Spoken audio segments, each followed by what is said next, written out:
Protozoa, इससे पहले जो भी माइक्रो ऑर्गेनिज्म थे इसे हम पीछे स्टडी कर लिए हैं। आज हम स्टडी करने वाले हैं प्रोटोजोआ के बारे में। तो प्रोटोजोआ जो एक वर्ड है, ये वर्ड आया है प्रोटोजोअन से। तो प्रोटोजोअन्स का मतलब ही होता है फर्स्ट एनिमल। यहाँ आपसे पूछा जा सकता है फर्स्ट एनिमल कौन से ऑर्गेनिज्म है, तो प्रोटोजोआ। प्रोटोजोआ का मतलब ही होता है फर्स्ट एनिमल। प्रोटोजोआ का मतलब होता है फर्स्ट एनिमल। उसके बाद अगर हम बात करते हैं इसके सेल, तो यूनिसेलुलर होते हैं प्रोटोजोआ। प्रोटोजोआ यूनिसेलुलर होते हैं। और ये कहाँ कहाँ पाए जाते हैं, ये भी बात है। प्रोटोजोआ है तो कहीं ना कहीं तो पाए जाते होंगे, तो ये कहाँ पाए जाते हैं, तो ये एक्वेटिक इन्वायरमेंट में पाए जाते हैं। एक्वेटिक कहने का मतलब होता है जलीय, जहाँ पे पानी हो उस इन्वायरमेंट में ये पाए जाते हैं। जैसे कि लेक्स है, पूल्स है, मोस्ट सॉइल्स है, गीली मिट्टी यहाँ पाए जाते हैं। और इतना ही नहीं, इसके अलावा ये एनिमल्स के बॉडीज़ में भी पाए जाते हैं और ह्यूमन्स के बॉडी में भी। यानी प्रोटोजोआ जो है वो हमारे बॉडी के अंदर भी पाए जाते हैं, एनिमल्स के अंदर भी पाए जाते हैं। और बाकी बात लेक्स, पूल्स, एक्वेटिक इन्वायरमेंट में तो पाए ही जाते हैं। फिर आगे बात आती है, अगर प्रोटोजोआ है, यूनिसेलुलर है, यानी कि ये तो लिविंग थिंग्स है। जब ये लिविंग थिंग्स है तो खाएगा तो खाने के लिए इसका न्यूट्रिशन कौन सा मोड होता है, तो प्रोटोजोआ का जो न्यूट्रिशन का मोड है वो सेप्रोफाइटिक है, पैरासाइटिक। यानी कि ये क्या है, दूसरे पे आश्रित रहते हैं। ये खाने के लिए प्रोटोजोआ दूसरे पे आश्रित रहते हैं। और इसका कुछ एग्जाम्पल है अमोबिया, यूग्लिना, कोडोशिगा। अमीबा, इसको हम लोग बहुत पहले से पढ़ते आ रहे हैं अमीबा के बारे में। एक यूग्लिना है, कोडोशिगा, ये सब क्या है, प्रोटोजोआ के एग्जाम्पल है। इसी तरीके से बहुत ज़्यादा प्रोटोजोआ है। तो यहाँ पे 3-4 प्रोटोजोआ का एग्जाम्पल याद रखिए, काफ़ी है। फिर हमारे पास इसके बाद आता है यूज़फुल प्रोटोजोआ। प्रोटोजोआ भी हमारे लिए यूज़फुल के साथ साथ हार्मफुल भी है।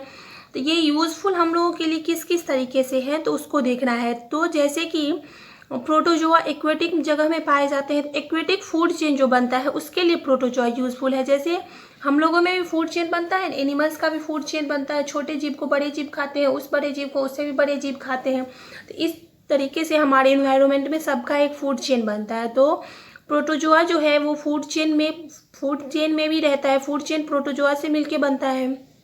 तो उस फूड चेन में क्या होता है, कुछ एल्गी और कुछ बड़े एनिमल उस प्रोटोजोआ को खाते हैं, तो यूज़फुल प्रोटोजोआ हुआ वो।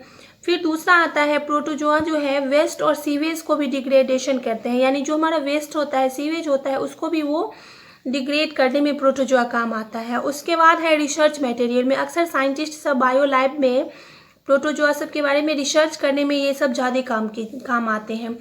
इसमें थोड़ा सा ही दिया गया है, इसको याद रखिएगा। फिर आगे आता है हार्मफुल प्रोटोजोआ। हार्मफुल प्रोटोजोआ हमारे लिए हार्मफुल कैसे हैं, तो इसमें कुछ खास नहीं दिया गया, बस इसमें है ये डिजीज़ कॉजिंग होते हैं और कुछ डिजीज़ का नाम दिया गया है। तो सबसे पहला डिजीज़ है मलेरिया।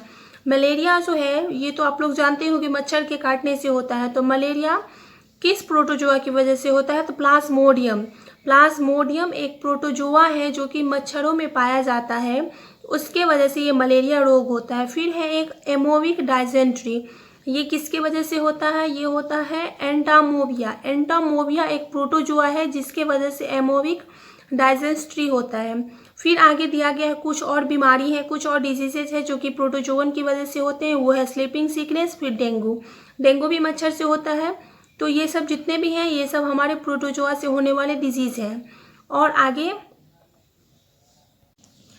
अब हम लोग वायरस के बारे में पढ़ेंगे। तो वायरस तो आप लोग अभी जानते ही हैं, क्योंकि ये वायरस ही है जो सबको बिठा के घर में रखा हुआ है। एक वायरस देख लीजिए कितना ज़्यादा शक्तिशाली है। तो वायरस के बारे में हम लोग पहले भी जाने हुए हैं। जो वायरस क्या है, लिविंग थिंग्स और नॉन लिविंग थिंग्स दोनों में आता है। यानी कि वायरस नॉन लिविंग थिंग्स भी है। तब पर भी देखिए ये कितना ज़्यादा हम लोगों के लिए हार्मफुल होता है। हर एक चीज़ के लिए बहुत ही ज़्यादा हार्मफुल है वायरस अक्सर हार्मफुल ही होता है। इसका यूजेस कहीं है ही नहीं, बहुत कम, सिर्फ लैब में इसका यूज़ होता है। वैसे वायरस जो है खाली हार्मफुल ही अक्सर होते हैं। तो यहाँ पे कहा गया है वायरस जो है, जैसे अभी हम कोरोना वायरस की बात करते हैं, तो कोरोना वायरस क्या है, एक सार्स कोविड वायरस के परिवार से आया हुआ ये एक वायरस है। यानी वायरस का भी एक समूह होता है, एक एक परिवार में बहुत अलग अलग तरीके के वायरस होते हैं। तो ये सार्स नाम का वायरस का एक समूह है। उस सार्स वायरस से SARS-CoV-19 इस वायरस का नाम दिया गया है और ये उसी वायरस से निकल के आया है। तो यहाँ इसके भी परिवार होते हैं। सोच लीजिए कितना ज़्यादा वायरस है। कितने ज़्यादा अलग अलग तरीके के वायरस होते हैं। और वायरस का सबसे खासियत यही तो है, ये अपने सेल में मल्टीपल करता है। अगर मान लीजिए हमारे बॉडी के बाहर 10 वायरस हैं तो वो 10 के 10 ही रहेंगे, लेकिन अगर किसी न किसी थ्रू वो हमारे बॉडी के अंदर आ जाते हैं, चाहे हमारे हाथ पे लगे हुए हमारे बॉडी के अंदर आ जाए, किसी भी तरीके से अगर वो हमारे बॉडी के अंदर आ जाते हैं तो वो हमारे लिए क्या हो जाते हैं, हार्मफुल हो जाते हैं। और जैसे ही अगर एक भी वायरस हमारे बॉडी के अंदर घुस गया तो वो हमारे बॉडी में जाके लाखों की संख्या हो जाता है। और इतना ही नहीं, ये हमारे बॉडी के सेल में घुस के, उस सेल जो हमारा आरएनए डीएनए से मिलके बना होता है, उस आरएनए और डीएनए में घुस जाता है वायरस। वायरस छोटा होता है बैक्टीरिया की वजह से, ये इसीलिए हमारे सेल के बहुत अंदर तक आरएनए और डीएनए में घुस जाता है। और जब वायरस वहाँ चला जाता है तो फिर उसे वहाँ से बाहर निकालना बहुत ही मुश्किल है। इसीलिए वायरस के लिए कोई एंटीबायोटिक नहीं रहता है। वायरस के लिए हम एक वैक्सीन का यूज़ करते हैं। वैक्सीन क्या है, वैक्सीन जो है उसे हेल्दी पर्सन लेता है, कोई भी हेल्दी पर्सन। अगर अभी कोरोना की ही बात चलती है, अगर कोरोना का वैक्सीन आ जाए तो जिसे कोरोना है उसे तो अब कोई बात नहीं, वो वैसे ठीक भी हो रहे हैं। तो जिसे कोरोना नहीं है उसे वो वैक्सीन दिया जाएगा, और वो वैक्सीन लेने के बाद हमारे बॉडी में एक एंटीबॉडीज़ उत्पन्न हो जाता है, और वो एंटीबॉडीज़ हमारे बॉडी में रहता है। और बाय द वे, कभी अगर हमारे बॉडी के अंदर कोरोना का वायरस आए तो वो वायरस बॉडी में जाने के साथ ही पहले से हमारे बॉडी में क्या है, एंटीबॉडीज़ है, जो कि वैक्सीन के रूप में हमने लिया है। उस एंटीबायोटिक, वो जो एंटीबॉडीज़ है वो उस कोरोना वायरस को क्या करेगी, ख़त्म करेंगे। तो इसी तरीके से कोई भी वायरस जो है हमारे बॉडी में जाता है तो उसको ख़त्म करने का बस एक ही उपाय होता है, वैक्सीन। वैक्सीन बहुत ज़्यादा कारगर साबित होता है। वैक्सीन से ही वायरस डिजीज़ को बचा जा सकता है। तो यहाँ हम समझ गए हैं वायरस क्या है, लिविंग थिंग्स और नॉन लिविंग थिंग्स के बीच की कड़ी है। और ये ग्रो कहाँ होते हैं, सिर्फ सेल के अंदर ही ग्रो होते हैं, चाहे वो प्लांट्स के सेल हो या एनिमल्स यानी ह्यूमन बीइंग भी आते हैं। तो कोई भी सेल्स के अंदर ही वायरस ग्रो करते हैं। और वायरस से होने वाले छोटे मोटे डिजीज़ का नाम है कफ, कोल्ड, इन्फ्लुएंजा। देखते नहीं, सर्दी आती है, गर्मी आती है तो उस चक्कर में कफ कोल्ड सब आने लगता है। तो ये सब छोटी मोटी डिजीज़ है वायरस से। वायरस भी अलग अलग तरह का है, कोई ज़्यादा पावरफुल रहता है, कोई कम पावरफुल रहता है। अब सीरियस डिजीज़ भी वायरस से होते हैं, बहुत सीरियस डिजीज़ भी। कफ मामूली बात है, कोल्ड भी मामूली बात है, लेकिन यहाँ पे बहुत ज़्यादा सीरियस डिजीज़ भी वायरस की वजह से होते हैं, जिसको कि चिकन पॉक्स कहा जाता है, एड्स कहा जाता है, पोलियो कहा जाता है। और चिकन पॉक्स जो है वो तो आप लोग जानते ही हैं क्या होता है, इसमें बहुत सीरियस हालत भी आ जाती है। तो एड्स भी एक बीमारी है जो कि बहुत ही सीरियस होता है। फिर पोलियो भी एक है जो कि बहुत ज़्यादा सीरियस होता है, और ये किससे होता है, वायरस से ही होने वाली डिजीज़ है। तो यहाँ पे फिर आगे देखते हैं यूजेस।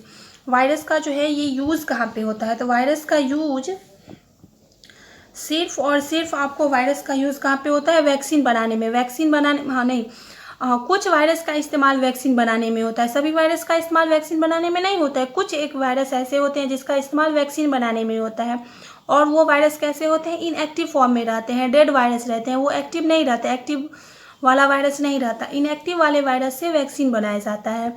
और यहाँ पे देखा गया है सबसे पहला स्मॉल पॉक्स जो है होता है, स्मॉल पॉक्स जिसको माता भी कहते हैं, छोटी माता।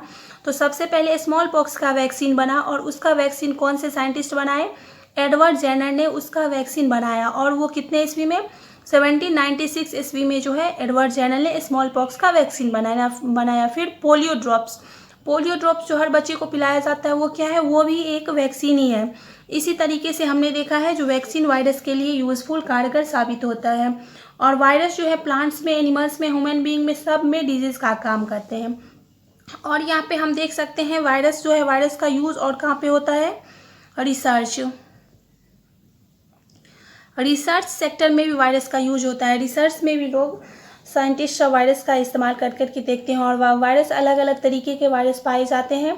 यहाँ पे कुछ वायरस का यहाँ पे दिया गया है फ़ोटो, आप लोगों के बुक में भी होगा, वहाँ भी देख लीजिएगा। ये भी है वैकानिया वायरस है, ये देखिए किस अलग शेप में है।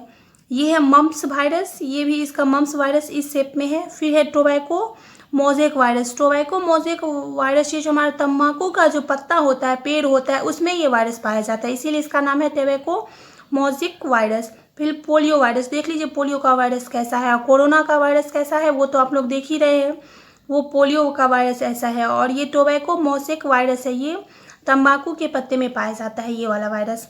तो इसी तरीके से हम लोगों ने देख लिया है वायरस के बारे में। हमारे बुक में थोड़ा ही दिया गया है वायरस के बारे में, ठीक है।